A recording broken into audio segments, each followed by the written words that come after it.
கோவையில் வணிக வளாகத்தில் ஏற்பட்ட பயங்கர தீ விபத்தில் 4 பெண்கள் சம்பவ இடத்திலேயே பரிதாபமாக உயிரிழந்தனர். ஹெலிகாப்டர் உதவியுடன் மீட்புப் பணிகள் மேற்கொள்ளப்பட்டன.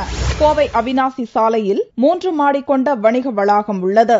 இந்த வளாகத்தில் முதல் 2 தளத்தில் தனியார் வங்கி அலுவலகங்கள் மற்றும் 3வது தளத்தில் பங்கு வர்த்தக மைய அலுவலகம் ஒன்றும் இயங்கி வருகின்றன. வழக்கம் போன்று இந்த அலுவலகங்களில் வியாழக்கிழமையன்று காலை பணிகள் நடைபெற்றுக் கொண்டிருந்தது.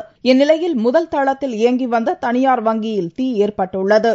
வங்கிக்கு வந்த வாடிக்கையாளர்கள் அனைவரும் அலறியடித்தபடி வெளியே ஓடியுள்ளனர். ஆனால் தீ மளமளவென அனைத்து பகுதிகளுக்கும் பரவியது.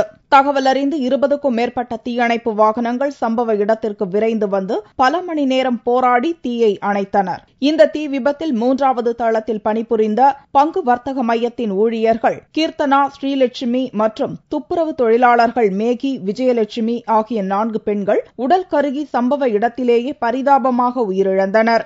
மேலும் சூலூர் விமானப்படை தளத்திலிருந்து ஹெலிகாப்டர்கள் கொண்டுவரப்பட்டு மீட்புப் பணியும் துரிதப்படுத்தப்பட்டது. 3வது மாடிக்கு சென்று உள்ளே அந்த வடக்கில் உள்ள அந்த கட்டடத்தின் நார்த் பிளாக்கை பார்க்கும் பொழுது உள்ளே 4 பெண் பணியாளர்கள் இறந்து கிடந்தது கண்டுபிடிக்கப்பட்டது. காவல்துறை உதவியுடன் அவர்களுடைய 4 பேருடைய உடலும் வெளியே கொண்டு வரப்பட்டு மருத்துவமனைக்கு அனுப்பி வைக்கப்பட்டுள்ளது. இந்த தீ விபத்தில் கிட்டத்தட்ட ஒரு 10 பேர் சிறு காயங்கள் ஏற்பட்டிருப்பதாக தெரிய வருகிறது. இறங்குறப்ப ஸ்மோக் வந்து வந்ததுனால அவங்களால இறங்க முடியல.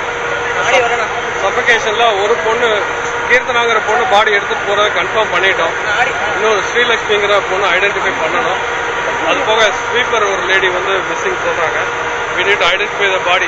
அப்பதான் வந்து கன்ஃபார்ம் பண்ணோம். 7 பேர் இருந்தாங்க. மேல 3rd floor வழியா லேடர் வழியா எவாக்குவேட் பண்ணிட்டோம். இந்த சம்பவத்தில் படுகாயமடைந்தவர்கள் மீட்கப்பட்டு சிகிச்சைக்காக மருத்துவமனையில் அனுமதிக்கப்பட்டுள்ளனர். அவர்களை மாவட்ட கலெக்டர் கருணாகரன் நேரில் சென்று பார்வையிட்டு ஆறுதல் கூறினார். மின்கசிவு காரணமாக வணிக வளாகத்தில் தீ ஏற்பட்டதா இல்லை வேறு எதுவும் காரணம் உள்ளதா என்பது குறித்து போலீசார் விசாரணை மேற்கொண்டுள்ளனர்.